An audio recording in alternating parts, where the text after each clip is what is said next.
মাঝে মাঝে আল্লাহ আমাদেরকে দুঃখ কষ্ট দিয়ে পরীক্ষা করতে চান, এগুলো আমাদের জন্য খারাপ নয়। এই দুঃখ কষ্ট বিপদ আমাদের কোমরকে সোজা করে, আমাদের পায়ের মাটিকে শক্ত করে। চিল্লায় বলেন ঠিক কিনা? প্রতিকূল পরিবেশে কিভাবে বাঁচতে হয় এই দুঃখ কষ্ট আমাদেরকে শিখায়। এজন্য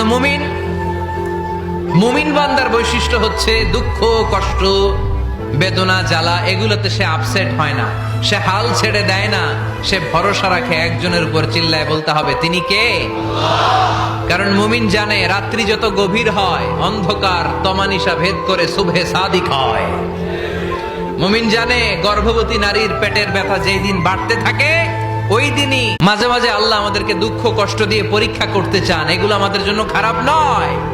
এই দুঃখ কষ্ট বিপদ আমাদের কোমরকে সোজা করে, আমাদের পায়ের মাটিকে শক্ত করে। চিল্লায় বলেন ঠিক কিনা? প্রতিকূল পরিবেশে কিভাবে বাঁচতে হয় এই দুঃখ